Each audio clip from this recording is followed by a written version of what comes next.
तो देखिए हम अब सॉल्व करेंगे। थोड़ा लाइट जला।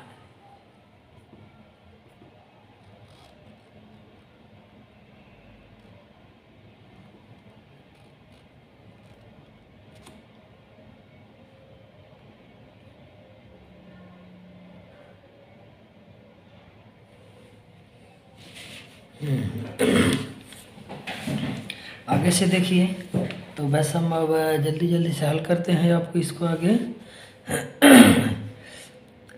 21 गुणते घटा देंगे 3 बचेगा, समझते हैं ना। 21 में से 18 घटाएंगे तो फिर से 21 में 10 घटाएंगे तो 11 बचेगा। फिर 21 में से हम 14 घटा देंगे तो 11 में 4 घटाएंगे तो ये 7 बचेगा। ठीक है, आ रहा है ना समझ में। अब 21 को हम लिख सकते हैं 7 गुणते 3, और गुणते 3 गुणते 11 और गुणते हम लिख देंगे 7। तो देखिए हम इसमें जोड़ा मिलाते हैं, तो यहाँ 3 मिल रहा तो एक 3 को बाहर निकालेंगे, एक 7 और यहाँ पे 7 मिला तो एक 7 को हम बाहर निकाल देंगे। तो हमारे रूट में क्या बच रहा है, ओनली 11 बच रहा है। यानी इसका मल्टीप्लाई कर दीजिए, तो 7 यहाँ 21 और रूट में 11, ये हो जाएगा सेंटीमीटर में आएगा तो सेंटीमीटर स्क्वायर, ये हो जाएगा हमारा आंसर। ठीक है, अब हम अगला देखेंगे सवाल का।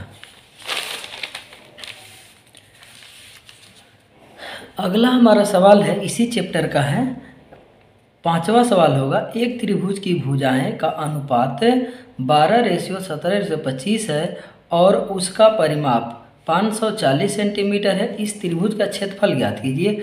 तो सबसे पहले हम भुजाएं निकालेंगे कि भुजाएं हैं कितनी। तो मान लेंगे, पहले लिखेंगे हल, मान लेंगे माना त्रिभुज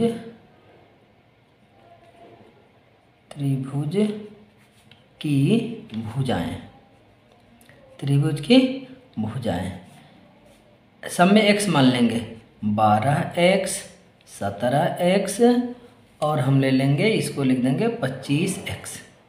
ठीक है, समझ में आ रहा है ना, x मान लेंगे। तो अब परिमाप निकालेंगे, परिमाप, चूंकि हमारा त्रिभुज की भुजाएं यही है तो हमारा परिमाप क्या होगा, इनको जोड़ देंगे, 12x + 17x + 25x बराबर है, जोड़ेंगे तो वास्तविकता है कितना है, वास्तविकता आपके पास 540 है। तो इसको जोड़िए, 12 + 17 + 25, ये हो जाएगा आपका 54x बराबर 540। तो x की वैल्यू निकालेंगे, तो 540 बटा में ये 54 था तो इसके बटा में आ जाएगा और इनसे कट जाएगा तो केवल 10 बचेगा, 10 बच जाएगा। अब 10 बचेगा तो हम भुजाएं हम निकाल सकते हैं, भुजाओं की नाप। तो पहले लिखे 12, x है ना तो इसके जगह पर हम लिखेंगे 10, 17 है ना इसके जगह पर हम लिखेंगे 10, 17 कितना 25 और गुणते यहाँ पर भी लिखेंगे 10, क्योंकि x की सब में x लगा, सब में हम गुणा करेंगे। ये हो जाएगा 120, ये हो जाएगा 170 और ये हो जाएगा 250। सब में सेंटीमीटर हम लगा देंगे, सेंटीमीटर में भुजाओं का नाप। अब निकालना है हमें त्रिभुज का क्षेत्रफल, त्रिभुज का क्षेत्रफल। अब त्रिभुज का क्षेत्रफल, तो हीरोन का सूत्र आप पढ़े होंगे। हीरोन के सूत्र से क्या हो जाएगा, ये हो जाएगा कि अंडर रूट में s - b और s - c, इसे हम ज्ञात करेंगे।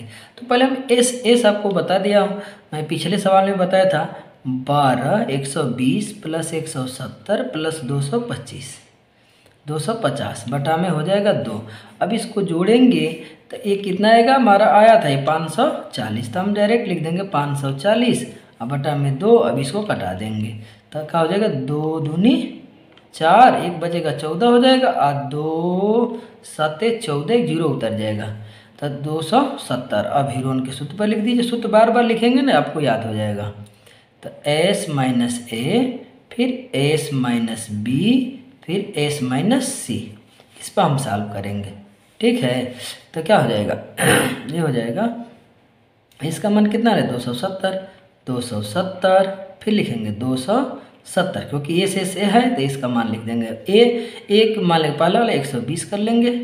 ठीक है, फिर अगला क्वेश्चन में s यानी 270 - 170 कर लेंगे, फिर ब्रैकेट में एस यानी 270, अब माइनस हम कितना लिख देंगे 250।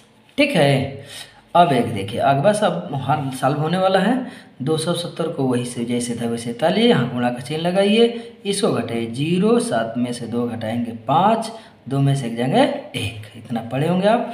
और अगला 270 में से 170 घटाने हैं, 0, 0 और 1, फिर मल्टीप्लाई, फिर यहाँ से 0, 7 में से 5 घटाएंगे 2 और 2, 2 खत्म हो गया।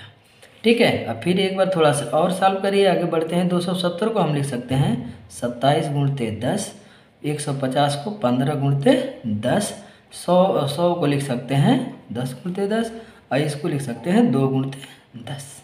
ठीक है। तो एलसीएम आसानी से हो जाएगा। इसको थोड़ा सा तोड़ लीजिए, 3 गुणते 3 गुणते 3 लिख सकते हैं, 3 3 9 देते हैं 27, और 10 को आप 10 ही लिखिए, इस 10 को यहाँ पर ला दीजिए, इस 10 को आप यहाँ पर लाइए, इस 10 को यहाँ पर लाइए, 1 2 3 4 हो गए, एक 10 बच गया हमारा। इस 15 को यहाँ लिखते हैं हम, 15 को लिखते हैं 3 गुणते 5, एक 10 बच गया था, 2 में तो 2 को भी लिख सकते हैं, और एक बचेगा 10, तो इसको हम लिख सकते हैं 2 गुणते 5, क्योंकि इससे थोड़ा सा आसानी से निकल जाएगा जल्दी से। देखिए ये मिला हमें, ये मिला डबल, ये 10 मिला डबल, ये 10 नहीं मिला, यहाँ का 5 पहले लिख लीजिए तो भूल जाएंगे। 3 1 हो गया, गुणते 10 हो गया, गुणते फिर एक 10 हो गया, फिर यहाँ पे 3 है और यहाँ पे 3 एक बचा था ना, तो ये जोड़ा बन जाएगा, तो फिर 3 हो जाएगा। आपके पास बचा था 2 और 2, तो एक 2 हो जाएगा। अब बचा एक 5 और यहाँ का 5, तो एक 5 हो जाएगा। बस आपका आंसर आने वाला है, बस गुणा कर दीजिए, 5 दूनी 10 और 10 तियाँ 30, 30 तियाँ 90, और ये कर देंगे तो 90 और 2 जीरो और उतार दीजिए, ये हो जाएगा सेंटीमीटर स्क्वायर, और ये हो जाएगा आपका इस सवाल का आंसर। मुझे विश्वास है कि आपको समझ में आया होगा। नहीं समझ में आएगा तो कहाँ से समझ में नहीं आया उसको आप कमेंट करके मुझसे पूछ सकते हैं।